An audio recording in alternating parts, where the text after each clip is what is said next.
Dober dan! Oglašava se nekaj dni po odstopu Senata Komisije za preprečevanje korupcije in dan zatem, ko je Senat Komisije za preprečevanje korupcije v odstopu na vrata slovenske politike nabil 15 tez. Jaz bi dodal 16, ki je prosto povzeta po 11. tezi. In to je? Se znaš 11. tezo? O Feuerbachu. 11. teza Karla Marxa o Feuerbachu. Marx je rekel, pri filozofiji ne gre za to, da svet drugače interpretiramo, pač pa gre za to, da ga spreminjamo. 16. teza o korupciji, ki pa tle ni zapisana, je pa implicitna, je pa ta, da dajmo nehati o korupciji govoriti, pa jo dajmo začeti z konkretnimi mehanizmi izkoreninjati. Če bi se že takole alegorično izražala, bi si jih jaz nabil 95, raje tako kot Martin Luther. 95, leta 15, ne vem koliko. Vse je šlo pa za odpustke. Se pravi, šlo je za trgovanje z emisijami CO2. Tako je. Ker so lih pri emisijah CO2, ne moramo mimo tega, da je Komisija za preprečevanje korupcije v prvo tezo dala vprašanje termoelektrarne Šoštanj 6 in zahtevala oziroma predlagala oziroma položila na srce, da bi o izgradnji te največje javne investicije, hkrati tudi največje investicije v državi nasploh, imeli javno preiskavo. Pravi, tukaj je eno od jeder problema z tako dost zanimivo fusnoto, in sicer, da je Računsko sodišče reklo, da pa oni se pa te revizije pa ne bi šli.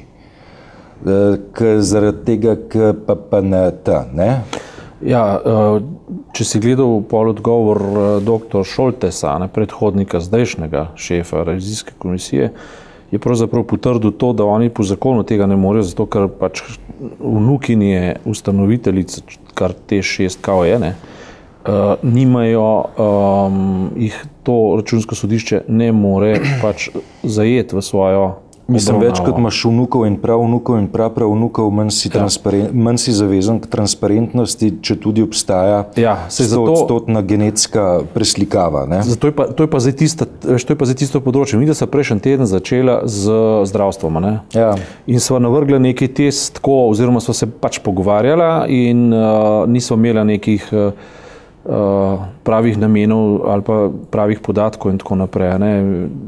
Pa nekaj pogovorov, ki sem jih jaz na to temo pač bil deležen, prav na podlagi tega, kar so se pogovarjala, in so pač poznavalci mi povedali, da so stvari relativno enostavne in rešljive. Problem je tem, da se nočijo rešiti. Se pravi, imamo izdelek, ki stane 300 evrov, pri nas stane pa 1300 evrov. In od tistih 1000 evrov več, ki se ga zapakira kot ceno, ne kot dobiček, se niti davka ne plača. In v celotni organizaciji vseh teh omrežij v Sloveniji se skriva odgovor na vprašanje, zakaj vsi vemo, kaj je narobe, nič se pa ne da narediti. In tudi ta problem vnukov v raziskovanju je dejansko ta prispodoba incestuoznosti slovenske. Je ravno v tem, Ni lepšega, mislim, res naštepaš za dosti vnukov in pravnukov in ščitiš družino na koncu. To počneš naklepno, Tako je. Družina je čista, kaj pa počnejo vnuki in pravnuki in prapravnuki, pogledamo stran, ne vemo in bodimo tiho. Računsko sodišče pravi, da pa tega pa ne more. Ja, in to ni naključje, da je posvetila luč, oziroma če hočeš poročilo Transparency International, ravno ta teden, ki je tako rekoč vse osmešlo. To poročilo je dejansko vse osmešlo. Medtem ko je bivši minister Zalar na Studiu City na svojem tweetu začel problematizirati KPK tako, za nekim interesom, ker očitno on sam je v nekem razmerju do KPK-ja, hkrati je pa njegova strankarska tovarišica Katarina Kresal morala odstopiti zaradi poročila KPK-ja. Se pravi, je mu nek potencialni razlog, zakaj je KPK problematiziral, mogoče imel pa celo prav, mogoče ima pa celo nekatere informacije, da na Ustavnem sodišču že obstaja mnenje, stališče, sodba, karkoli že, ki problematizira njihovo najbolj bleščeče dosežke. To je pa v razmerju do procesa oziroma do obravnavanja Zorana Jankovića pa Janeza Janše. Mogoče bi lahko bil tudi to eden od razlogov, zakaj je KPK v resnici odstopila, ker tistim načelnim splošnim razlogom jaz preprosto ne verjamem. Mogoče, ne vem. Vem pa nekaj, da ko je poročilo Transparency International udrlo ravno v to debato, je dejansko usmešilo popolnoma vse deležnike, zato ker je preprosto reklo, vi se lahko alibično prepucavate, prerekate o tem, ali je ta črka zakona, ta vejica zakona v tem delu prekršena, ampak vi se preprosto ne pogovarjate o temeljnem namenu in smislu vsega, kar se počne z protikorupcijo. In med tem tonete.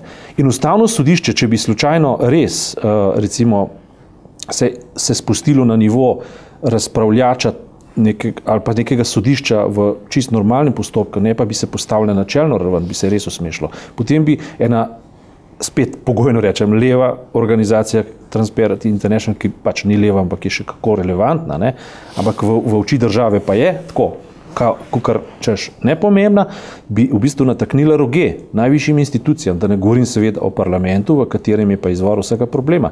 Ker če si že začel z TEŠ6, na kar opozarjamo pa zdaj že kar 5-6 let še v zametkih. Kar se poznava. Na to opozarjamo.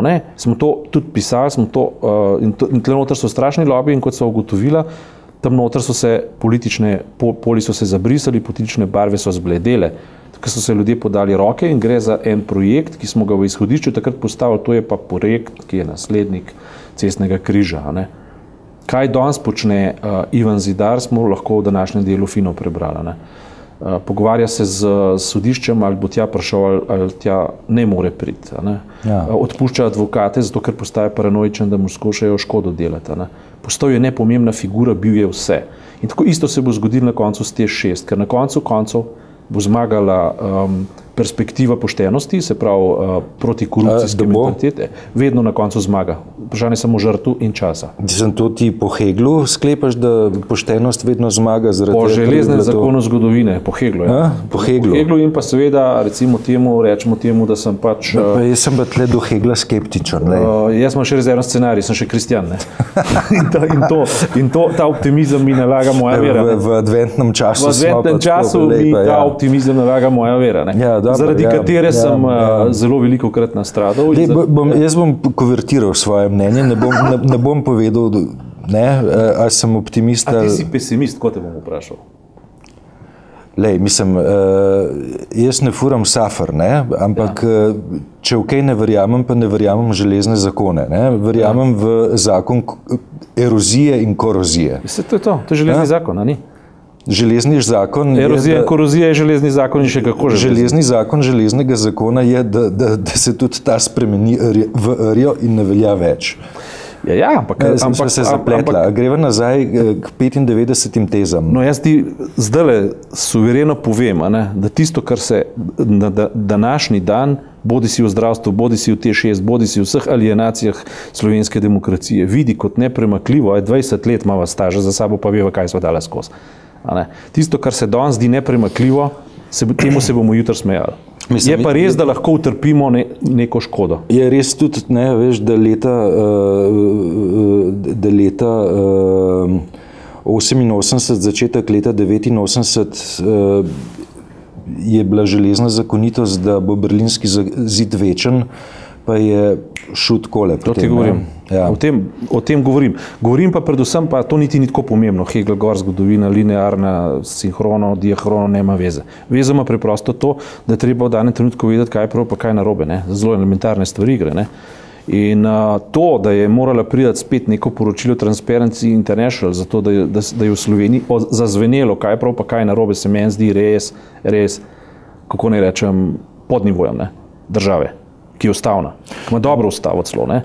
To je pod nivojem te države. In to, da je zakonodajalec, to se pravi državni zbor, tak low life, low profile, zato pač institucija, je res naše države nevredno. Da oni preprosto ne zmorejo dejanja, ki bi preprosto kodificiral korupcijo, rekel, odrekamo se in nočemo, ne maramo jo, sprejel zakonodajo in za njo stal. Pa se to je komedija. Se pravi, da na nek način parlament sodeluje s korupcijo ves čas. To je 3 mesece, 6 mesecev, 3 mesece. Česa?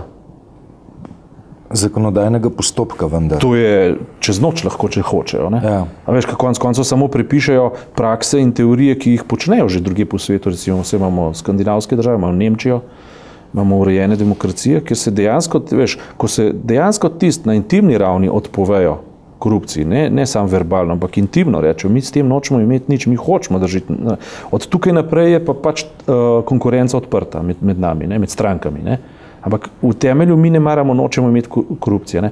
Optimalizacija javnega zdravstva, mislim, jaz sem prav navdušen bil zadnjič na četrtkovo Tarčo, ko so bili noter sogovorniki, ki so praktično vse povedali. En dan zatem, ko so midva načela nekaj tem, ne, a veš, so dali besedo enemu strokovnjaku v Berlinu, pozabil sem, kako še piše, ampak ti ljudje, ki grejo delati v tujino, tako naenkrat jim je vse jasno. In je res enostavno, ker on je povedal, prva stvar, ki jo naredimo, da stvar uspešna, je preprosto to, da ljudje, ki so zlorabili pač zakon in pa moralne zakone, grejo stran.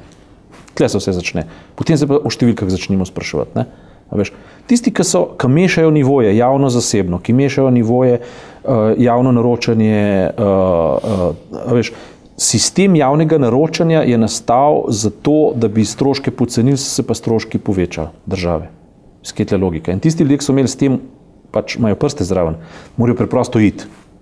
To je bila njegova teza in to tezo jaz podpišem. To je čista resnica. Če drugačne centraliziraš, standardiziraš vse te stvari, a veš, ker tudi doktor Možina v intervjuju, sem ga danes prebral na netu, mislim, Diana Zajc naredila, je točno te stvari povedala. To se da standardizirati, to se da enostavno centralizirati, to se da preprosto primerjati z cenami od zunaj.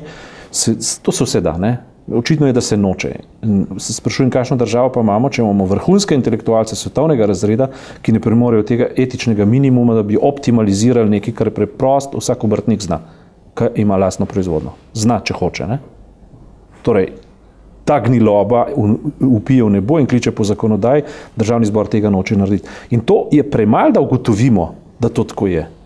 To je čist premalo. Ker potem smo v obdobju standardnega samoupravljenega naricanja, ko je vedno tako bilo, da je oblast dovolila, da si diagnosticiral problem, potem ti je pa dovolila, vsi smo se strinjali, potem ti je pa dovolila, da 20 let naricaš. A ne? Ja. Ampak, če si pa naredil eno potezo v smer rešitve, si bil pa obglavljen. A ne?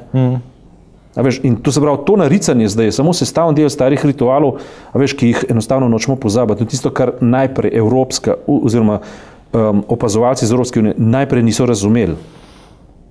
Potem so se delali, da ne razumejo, potem so pa stisnili. Ne? Veš, in zdaj so naenkrat stvari rešljive v trenutku, ko smo se ustrašili, da bo šla država v stečaj. Dobro, ne? Kaj KPK pričakuje?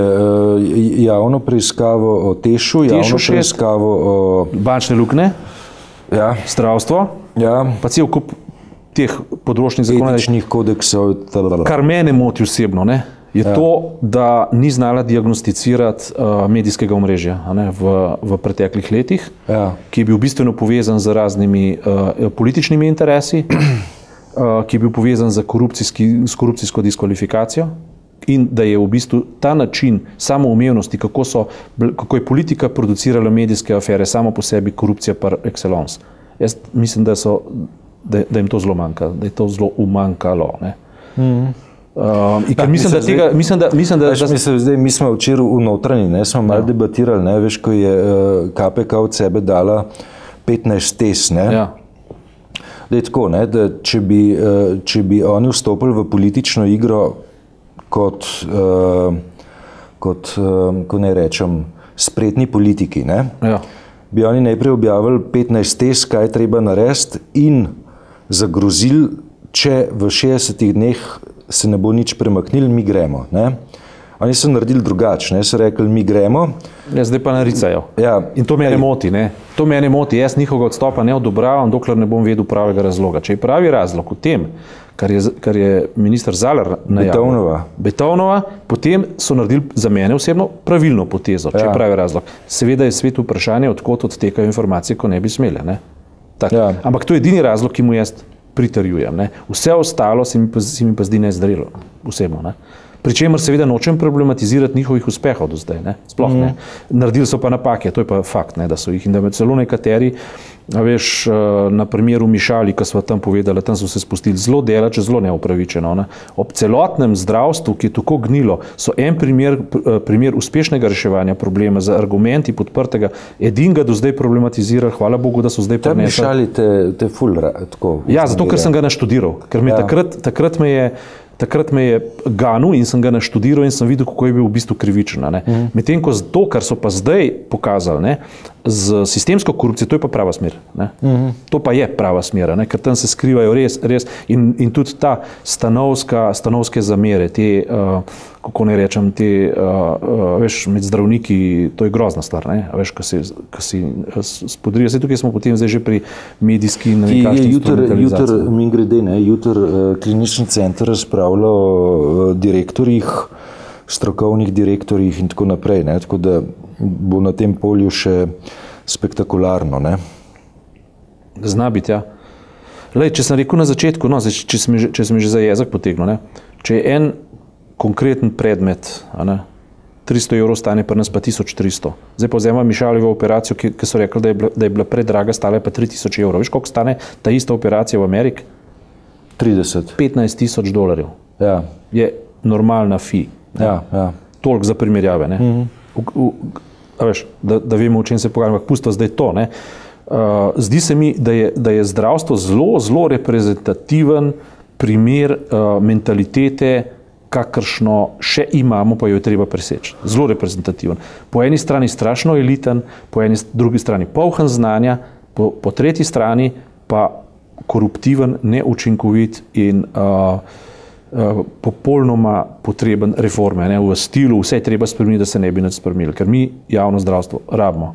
Mi kvalitetno javno zdravstvo rabimo, a veš, da bi ga lahko ohranili, je treba pa vse te stvari dejansko očistiti tako rekoč razstaviti v prav faktore, pa nazaj sestaviti. Dobar, mi čakava naslednjo epistolo Komisije za preprečevanje korupcije, ker domnevam, da bodo še kaj pojasnjevali.